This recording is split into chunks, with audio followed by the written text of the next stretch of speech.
नमस्कार। मैं रेखा धीमान आप सबका अपने चैनल पर स्वागत करती हूँ। और अभी मैं ग्रामर से संबंधित सभी वीडियोस मैं आपके लिए भेजूंगी, जिससे भाषा का ज्ञान सुदृढ़ हो सके। तो आज का फर्स्ट वीडियो मैं आपको दे रही हूँ, जिसमें पता चले कि ग्रामर कितनी महत्वपूर्ण है। उसके बाद अलग अलग मैं वीडियोस के सामने प्रस्तुत करूंगी। तो आज का जो पहला वीडियो है कि व्याकरण भाषा की आत्मा है, मैं आपको आपके ज्ञान के लिए मैं प्रस्तुत कर रही हूँ, आपको भेज रही हूँ। पूरा वीडियो देखना और अगले वीडियो का इंतजार करना। हर रोज एक वीडियो मैं आपको भेजूंगी, ताकि भाषा सबके दिलो जान पर बसे और सबकी भाषा शुद्ध हो सके। तो चलिए देखते हैं वीडियो।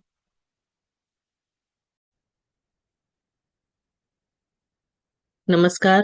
मैं रेखा धीमान आज अपने इस चैनल पर आपको व्याकरण की महत्व, उसके भेद और व्याकरण या ग्रामर भाषा के लिए क्यों जरूरी है, ये आपको बताऊंगी।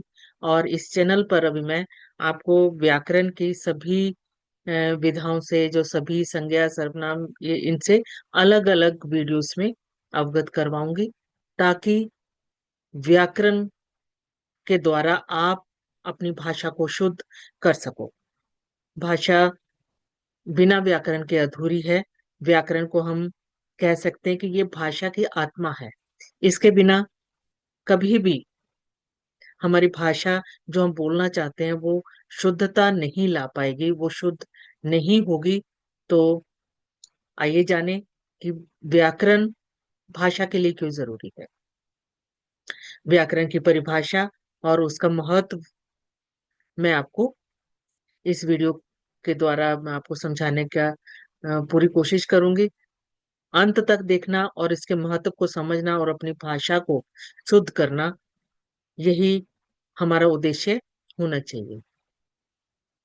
भाषा, जब भी हम कोई भी बोलते हैं, चाहे कोई भी भाषा हो, तो बिना अगर ग्रामर नहीं है उसका भाषा शुद्ध नहीं है, क्योंकि व्याकरण के बिना तो भाषा शुद्ध हो ही नहीं सकती। तो हमें किस प्रकार अपनी भाषा को शुद्ध करना है, उसके लिए हमें प्रयास करना है। व्याकरण क्या है, पहले तो हम ये जाने कि व्याकरण वह शास्त्र है जो हमें किसी भाषा को शुद्ध रूप से बोलना, पढ़ना, लिखना सिखाता है।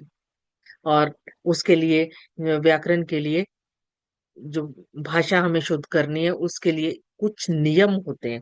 अगर हम उस नियमों का पालन करें तो हमारी भाषा, कोई भी भाषा हो, वो शुद्ध होगी। तो इस वीडियो के द्वारा मैं आपको ये कहना चाहूंगी कि सभी भाषाओं के लिए व्याकरण का बहुत ज्यादा महत्व है। कि जिस प्रकार इमारत को बनाने के लिए, कोई भी हम बिल्डिंग बनाते हैं तो उसके लिए मैप तैयार होता है, उसके लिए क्या क्या चीजें चाहिए होती है, क्या नियम है, सब हम कोशिश करते हैं कि वो जाने। तो उसी प्रकार भाषा के लिए व्याकरण बहुत जरूरी है। जो मैं आपको बोल रही हूँ कि भाषा जो है व्याकरण के बिना अधूरी है, और व्याकरण भाषा की आत्मा है।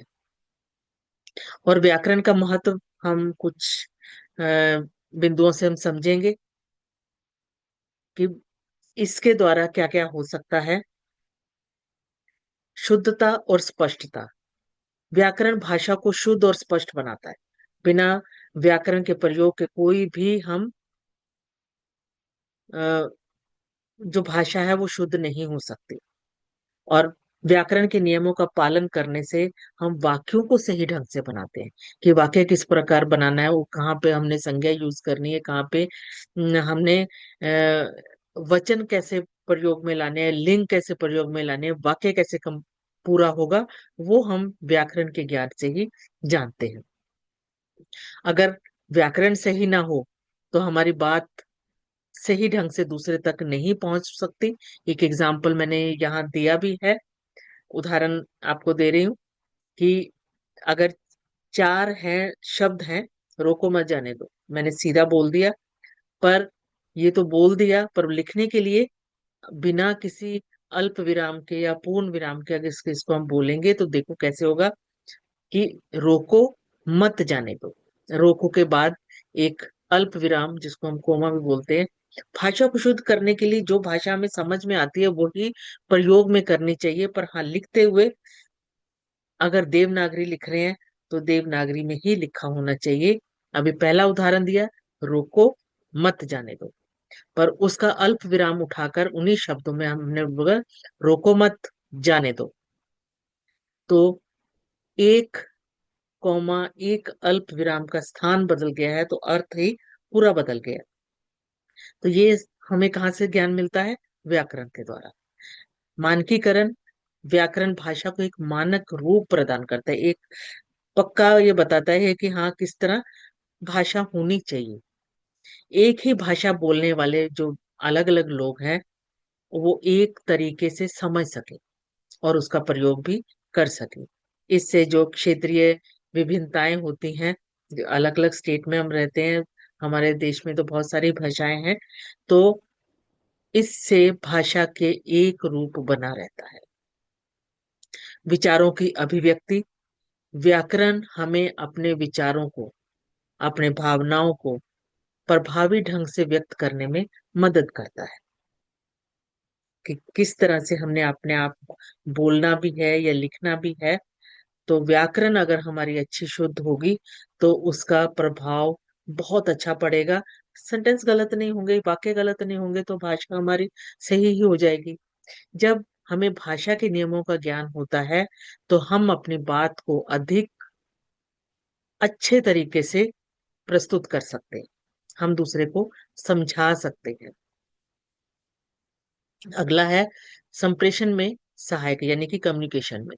अगर हमें भाषा का पूर्ण ज्ञान है तो कम्युनिकेशन से क्या नहीं हो सकता। अगर हम बातचीत के जरिए कुछ भी, हम जो अपनी भावना है वो सही ढंग से दूसरे तक पहुंचा सकते हैं। यदि हम व्याकरण के बिना अपनी भाषा को अगर रखेंगे तो उसका अर्थ का अनर्थ ही होगा।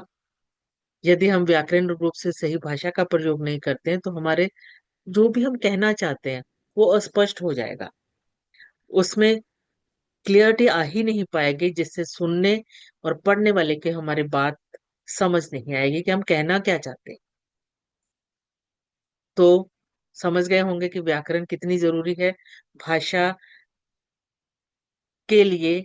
और जो अपनी भावनाएं या अपना जो भी हम कहना चाहते हैं, अगर हमारे पुराने ग्रंथ या पुराने जो भी लिखा हुआ है अगर उसमें व्याकरण नहीं होती तो सिर्फ एक शब्दों का ढेर होता हमारे पास, उसमें से हम कोई भी चीज समझ नहीं पाते।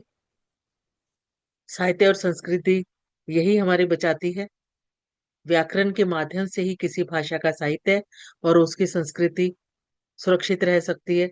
अभी जो मैं बता रही हूँ कि पुराने जो हमारे मान लो साइंटिस्ट हैं या हमारे धार्मिक ग्रंथ हैं या किसी भी भाषा के ग्रंथ हैं, अगर उसमें व्याकरण का प्रयोग ना होता तो आज हमारे लिए वो एक शब्दों का ढेर होता, हम उसका कोई भी अर्थ समझ नहीं पाते और उसका विश्लेषण नहीं हो सकता, हमारे लिए वो निरर्थक हो जाते, हमारे लिए उन चीजों का कोई महत्व ही ना रहता। और सबसे ज्यादा जरूरी, भाषा सीखना आसान। व्याकरण के द्वारा हम कोई भी जब नई भाषा सीखते हैं तो व्याकरण हमारे एक मार्गदर्शक, पथ प्रदर्शक का काम करती है। यह हमें जो भाषा की कैसे बननी है, कैसे उसका प्रयोग करना है, उसके पैटर्न को समझने में हमारी मदद करती है और जो हम सीखना चाहते हैं उसकी प्रक्रिया आसान हो जाती है। और संक्षेप में मैं यही कहूंगी कि जो व्याकरण है वो भाषा की आत्मा है। अगर आत्मा भाषा में से निकाल देंगे तो समझिए निर्जीव हो जाएगी भाषा, उसमें जान नहीं रहेगी। वो कोई भी हमें चीज समझाने की समझ ही नहीं आएगी हमें। यह भाषा को एकदम व्यवस्थित करती है, कि सही करती है कि क्या कहना चाहते हैं, उसको प्रभावशाली बनाती है और समझने योग्य बनाती है कि हम वो कहना क्या चाहते हैं। जिससे हम विचारों का आदान प्रदान जो हम कहना चाहते हैं वो ठीक ढंग से हो सकता है। तो अभी आप समझ गए होंगे कि बिना व्याकरण के हम भाषा का ज्ञान नहीं प्राप्त कर सकते। हमारी भाषा एक शब्दों का ढेर बन के रह जाएगी, निरर्थक बन के रह जाएगी, अगर उसमें व्याकरण नहीं होगी। और व्याकरण के लिए कुछ नियम बनाए गए हैं। और हिंदी भाषा तो मैं स्पेशली कहूंगी कि एक ऐसी भाषा है जो बोली जाती है वही लिखी जाती है। अगर एक बिंदी है तब वो भी बोली जाएगी। अगर कोई भी है, जैसे चिंता शब्द का प्रयोग करते हैं, चिंता के ऊपर अगर हमने बिंदी हटा दी तो चिता बन जाएगी। दोनों का अर्थ अलग हो जाएगा, चिंता चिता। तो एक डॉट का भी, एक बिंदी का भी इसमें बहुत महत्व है। और अगर ये नहीं लिखेंगे तो हमारी भाषा का अर्थ ही बदल जाएगा। अभी व्याकरण के भेदों की मैं एकदम सिर्फ संक्षेप में करूंगी अभी तो वर्णन, फिर उसको अलग अलग वीडियो में मैं आपको बताऊंगी कि व्याकरण को मुख्य रूप से 4 या 5 भागों में विभाजित किया जाता है, जो भाषा के विभिन्न पहलुओं का हमें अध्ययन कराते हैं, हमें सिखाते हैं। और ये भेद एक दूसरे से जुड़े हुए हैं। जो भी व्याकरण के लिए जो भेद है उसका उसको क्रम से हमें पढ़ना ही पड़ता है, उसको हमें वो चाहिए ही सारे, तभी वो अच्छी भाषा बन सकती है, समझने योग्य बन सकती है। बिना व्याकरण के या जो भेद हम बताने जा रहे हैं उसके बिना भाषा अर्थविहीन हो जाएगी। मैं यहाँ पे जो टीचर्स पढ़ाते हैं उनको भी बोलूंगी कि छोटी क्लासेस में स्पेशली उनको भेदों को अच्छे से लिखवाया भी जाए, समझाया भी जाए, और परखा भी जाए, ताकि बच्चे अगर उसके भेद अच्छे से समझ जाएंगे, उसकी व्याख्या समझ जाएंगे, उसकी डेफिनेशन समझ जाएंगे, परिभाषा समझ जाएंगे, तो भाषा अपने आप शुद्ध होती जाएगी। तो पहला हम है वर्ण विचार देख रहे हैं। यह व्याकरण का वह अंग है जिसमें वर्णों, अक्षर या ध्वनियों के स्वरूप, आकार, उनके उच्चारण, लेखन विधि और वर्गीकरण बताया जाता है। और वर्ण भाषा की सबसे छोटी इकाई होती है। प्रोनाउंस, सबसे पहले जो टीचर्स हैं उनका बोलने का, उनके उन हमेशा शुद्धता होनी चाहिए। जो शब्दों का वो प्रयोग कर रहे हैं पहले वो खुद बोल के देखें। अगर हमारी भाषा शुद्ध नहीं होगी बच्चे वैसे ही सीखेंगे। तो पहले अपनी भाषा आप शुद्ध कीजिए। और हमेशा मैं ये बात बोलती हूँ कि चाहे हम किसी दूसरे प्रदेश के हैं जहाँ पर हिंदी भाषी हैं, उनके टोन में, उनके बोलने में थोड़ा फर्क होगा, पर भाषा शुद्ध होनी चाहिए। जैसे म्यूजिक कोई भी बजे पर वो शब्दों का जो वो सही होना चाहिए। जैसे आ, बच्चों को सिखाना है, क ख, अंदर से आवाज आई, वर्णों के सही उच्चारण, और उन्हें लिखना भी अच्छे से सिखाना है। तो टीचर्स के लिए भी है ये, और बच्चों के लिए भी है। अगर पेरेंट्स सीख रहे हैं तो उनके लिए भी, क्योंकि बच्चों के द्वारा हम अपनी भाषा काफी शुद्ध कर सकते हैं। शब्द विचार, इस भाग में शब्दों की उत्पत्ति, उसकी बनावट, रचना और भेद, रूढ़, यौगिक, योग रूढ़, लिंग वचन कारक आदि नियमों का अध्ययन किया जाता है। जैसे मैं बता रही हूँ कि आज इसमें संक्षेप में होगा, विस्तार से व्याख्या दूसरे वीडियोस में करूंगी। उदाहरण के लिए उत्पत्ति के आधार पर कौन से हैं? तत्सम, तद्भव, देशज, विदेशी। रचना के आधार पर रूढ़, यौगिक, योग रूढ़। रूप परिवर्तन के आधार पर विकारी, इसमें संज्ञा, सर्वनाम, विशेषण, क्रिया। और अविकारी में क्रिया, विशेषण, संबंध बोधक, समुच्चय बोधक और विस्मय आदि बोधक। शब्दों को सही से उच्चारण और सही इसकी परिभाषा आप सबने सीखनी है। और क्योंकि भाषा है तो उसके जो कई चीजें अलग अलग, जो व्याकरण शास्त्री होते हैं उनके विचार भी होते हैं। तो कुछ जो व्याकरण शास्त्री हैं वो पद विचार को शब्द विचार के अंतर्गत ही मानते हैं, जबकि कुछ इसे अलग भेद के रूप में देखते हैं। जब कोई शब्द वाक्य के रूप में प्रयोग होता है तो वह पद कहलाता है। पद विचार में पदों के स्वरूप, प्रकार, संज्ञा, सर्वनाम, विशेषण, क्रिया, अव्यय, और वाक्य में उनके प्रयोगों के नियमों का अध्ययन किया जाता है। उदाहरण के लिए, राम किताब पढ़ता है, यहाँ राम किताब और पढ़ता है सभी पद है।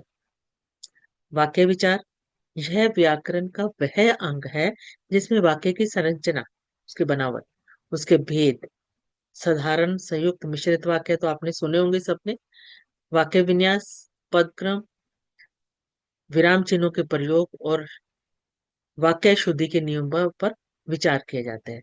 और वाक्य शब्दों का यह व्यवस्थित समूह होता है जिससे पूर्व जो उसका अर्थ व्यक्त हो जाता है। उदाहरण के लिए, रचना के आधार पर वाक्य भेद, सरल वाक्य, संयुक्त वाक्य, मिश्रित वाक्य, और अर्थ के आधार पर विधानवाचक, निषेधवाचक, प्रश्नवाचक आदि। और अर्थ विचार, आधुनिक व्याकरण में कुछ विद्वान अर्थ विचार को भी एक महत्वपूर्ण भेद मानते हैं। इसमें शब्दों और वाक्यों के अर्थ, उनके संदर्भ, पर्यायवाची, विलोम, अनेकार्थी शब्द, मुहावरे, लोकोक्तियों के अर्थ का अध्ययन किया जाता है। यह भेद भाषा के भाव और अर्थ की गहराई को समझने में मदद करते हैं। उदाहरण के लिए, जैसे कान भरना, मुहावरा सुना ही होगा। कान भरना का अर्थ होता है चुगली करना, कि किसी की शिकायत करे, किसी को दूसरे को गलत उसका बताना। और परंतु उसका ये नहीं होता कि कान में कुछ भरना है उसके, इसका ये दूसरे की बात करना या चुगली करना होता है। और ये सभी भेद मिलकर भाषा के संपूर्ण ढांचे को समझने में मदद करते हैं और सुनिश्चित करते हैं कि हम भाषा का शुद्ध, स्पष्ट और प्रभावी ढंग से प्रयोग कर सकें। तो आज का जो पहला जो वीडियो व्याकरण से संबंधित आपको आपके पास जाएगा। मैं आपको ये पूरे व्याकरण के वीडियोस आपको भेजूंगी, जिससे आपको भाषा को शुद्ध करने में काफी सहायता मिलेगी। उम्मीद है ये वीडियो आपको पसंद आया होगा। अगले वीडियो का भी डेली का कोशिश करूंगी कि हर रोज एक एक डाल के सारे आपको टॉपिक समझा दूं, ताकि हमारी भाषा शुद्ध हो सके। तो पूरा वीडियो देखने के बाद कमेंट बॉक्स में अपने विचार अवश्य लिखना। तो उम्मीद करती हूँ आपको पसंद आया होगा। नेक्स्ट वीडियो का इंतजार कीजिए। धन्यवाद।